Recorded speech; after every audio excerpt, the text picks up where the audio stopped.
welcome to E Times. And I have to tell you कि Thai massage का trailer is so good. And again, अब surprise नहीं होता when you do something so different because uh, इतनी बार आप हमको surprise करते हो that it's absolutely wonderful to see the trailer. So you want to tell me what was your reaction when you read the script of Thai massage? Thank you Ankita, बड़ा ही interesting intro. तो मंगेश अडावले की जो सारे काम है मैंने देखे हुए थे। जब मुझे अप्रोच किया गया उससे पहले मैं अवेयर था फिल्म मेकर के बारे में, और उनका टिंगिया जो उनकी फिल्म है और ग्रेट इंडियन सर्कस, वो मुझे बहुत अपील किया था उसने, उनके काम ने। और उनको 3 बार नेशनल अवार्ड उनके काम को, उनकी फिल्मों को मिला हुआ। और जैसे होता है ना कि आप अवार्ड, कोई भी अवार्ड हो उसका एक रिस्पेक्ट होता है मिलना, लेकिन नेशनल अवार्ड से आपको थोड़ा सा क्रेडिबिलिटी वाइज आपको लगता है कि आप उस इंसान के बारे में, उस क्रिएटर के बारे में आपकी ओपिनियन थोड़ी सी और बदल जाती है। और एक के बाद एक बार 3 बार आपको उस पुरस्कार से आपको मिले। तो एक तो वो चीज थी जिसने मुझे, है ना, कि आप इस तरह की सब्जेक्ट कर रहे हैं, ये कहानी है आपकी और ये आपका बैकग्राउंड है, तो उससे आपका जो इंटेंट है उसके बारे में एश्योरेंस होती है कि आप इसको किसी भी तरफ ले जा सकते हैं ना। इस तरह के सब्जेक्ट को, एक 70 year old lonely old man और उसका लाइफ में जो चेंज होता है, उसकी लोनलीनेस को लेकर और उसकी कंपेनियनशिप को लेकर जो बात हो रही है, तो वो कहीं पे भी जा सकती है कहानी। वो स्लैपस्टिक भी हो सकता था, वो ह्यूमर खराब भी हो सकता था, क्योंकि ट्रिकी सब्जेक्ट है, उसको किस तरह से हैंडल किया जाएगा, कैसे बनेगा। तो ये 2 चीजें जो है, एक तो उनको जो जिस तरह से उनके पिछले काम को रिस्पेक्ट मिला, और अभी जो उनकी जिंदगी है वो किस तरह से वो लीड कर रहे हैं, वो उसने बहुत इंपॉर्टेंट रोल प्ले किया कि भाई मैं ये फिल्म करूं। एज एन एक्टर, जैसे आपने बधाई हो की बात की, तो बधाई हो या फिर अभी मजामा जो आपने लास्ट की, या फिर थाई मसाज, ये सब कैरेक्टर्स इतनी ज्यादा ऑन पेपर रिस्की हो सकते थे, बट फिर भी आपने इतने अच्छे से उनको कन्विंसिंगली किया। तो फर्स्टली एक तो रिलेटेबिलिटी कैसे आपने उनमें ढूंढी, क्योंकि रिलेटेबिलिटी होगी तो ही शायद आप कन्विंसिंग कर पाओगे, या फिर आपका मेथड क्या है? Because these are not like run of the mill characters, they are Right. very different. बहुत ही अच्छा ऑब्जर्वेशन है उसके अंदर अंकिता। एक मेरा, मुझे लगता है कि जब मैंने पहली फिल्म की 1994 में बैंडिट क्वीन, तो उस जमाने में मेरे जो थिएटर के दोस्त थे उनसे मैंने शेयर किया कहानी के बारे में कि ये 4-5 सीन है और इस तरह का कैरेक्टर है जो एक औरत के साथ बदतमीजी करता है, मॉलेस्ट करता है उसको। तो मेरे दोस्तों ने बोला कि नहीं करना चाहिए, बड़ी पहली फिल्म, बड़ा उससे बड़ा नाम खराब हो जाएगा और वो सब। लेकिन जिस तरह के थिएटर ग्रुप में मैं था, वहां पे जिस तरह की प्रोग्रेसिव नाटकों में हम लोग काम करते थे, तो मेरी अंडरस्टैंडिंग थोड़ी सी अलग थी।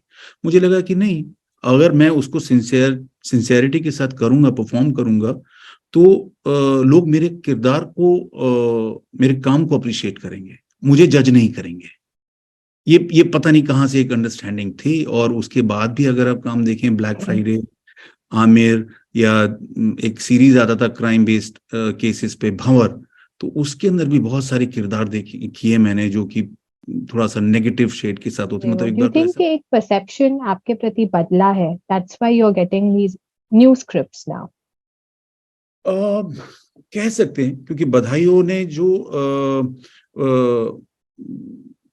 मेरे काम को ज्यादा बड़े ऑडियंस तक पहुंचाया और मेकर्स तक पहुंचाया, तो उसकी वजह से लोगों को, जो मेकर्स को है, थोड़ा सा अश्योरेंस मिला कि हाँ, इस पे थोड़ी और जिम्मेदारी डाली जा सकती है, बड़े पार्ट दिए जा सकते हैं, जो उससे बधाइयों के पहले ऐसा नहीं था।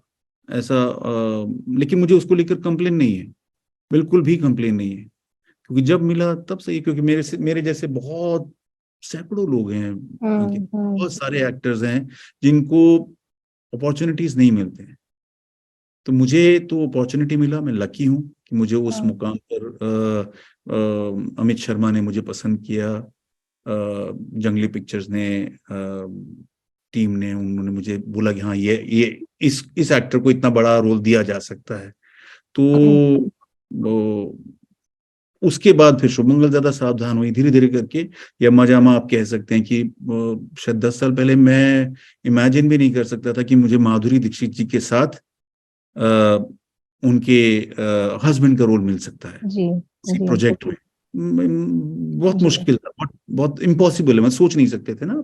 मेरे लिए ये कह सकता हूँ कि ये टर्निंग पॉइंट हुआ बधाइयों के बाद से, और अभी मैं मतलब without constantly back to back अच्छा काम कर रहे हो क्या उसके कहूँ, बाद। हंगामा है क्यों बरपा, जो ओटीटी पे आया, अभिषेक चौबे की फिल्म, और मतलब हाँ। हाँ इंटरेस्टिंग है सब कुछ, बहुत ही टचवुड सारे लग। Sir all the best for Thai massage, और लुकिंग फॉरवर्ड टू इट। और इसके बाद आपके अपकमिंग प्रोजेक्ट्स क्या है, आप बताना चाहोगे, जो भी जी जी। आप बताना तो सको। मैं अभी जैसे अहमदाबाद में हूँ, शूटिंग कर रहा हूँ सत्य प्रेम की कथा। ये कार्तिक आर्यन और कियारा आडवाणी इसमें है मुख्य जी, भूमिका में। वो आई सॉ सम वीडियोस, काफी वायरल हो गए क्राउड ये स्ट्रीट्स पे। मतलब वो अब अगेन यू, ये भी अपने आप में एक एक्सपीरियंस है ना, जब आप अपने जैसे मजामा में मैंने माधुरी जी को ऑब्जर्व किया, देखा कि वो इतना अपना ग्लोरी और सक्सेस के बावजूद शी इज लाइट, या एब्सोल्युटली ओके।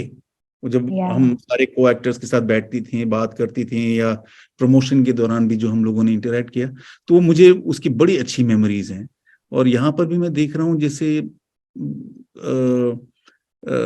कार्तिक जो अपने आप को जिस तरह से हैंडल करते हैं पब्लिक में, एक होता है कि एंटोराज आ गया और आपको घेर घार के आर्टिस्ट को छुपा दिया, ये सब उनकी टीम रहती है, सिक्योरिटी बंदोबस्त और वो सब, लेकिन पब्लिक में जहां पर भी देखता हूँ he is okay with his success. और कोई मिलने आता है, फोटो खिंचाने आता है, तो इज लाइट, मतलब वो ना, वो इज या नॉट, मतलब दो दो अलग अलग जिंदगियां नहीं जी रहा वो। या या वो ऑफ कैमरा हम लोग अलग बैठे होते तब भी उतना ही नॉर्मल होता है, और ऐसे भी नॉर्मल। तो ये अपने आप में या ये अब ये अपने आप को आपको इंस्पायर करती है कि आप ऐसे लोगों के साथ कोलैबोरेट कर रहे हैं। या उस जमाने में है, उस टाइम पीरियड में है जहां पर सक्सेस के पैमाने बदल गए हैं। या या तो बहुत अच्छी बात है। तो ये फिल्म है आप अभी शूट कर रहे हो, हाँ और ये उसके है, बाद और उसके बाद मैदान है जो फरवरी में आएगी। अजय देवगन अजय है देवगन, उसके अंदर। अमित शर्मा अगेन एज जी, डायरेक्टर। मेरे बधाइयों के डायरेक्टर अमित शर्मा ने यस, उसको बनाया है। और ये है फिलहाल जिसके लिए मैं वेट कर रहा हूँ, थाई मसाज, और उसके बाद मैदान, और फिर सत्य प्रेम की कथा। absolutely, sir. All the very best to you for all these projects, and thank you. It was lovely thank you, talking to you. Thank you, thank you.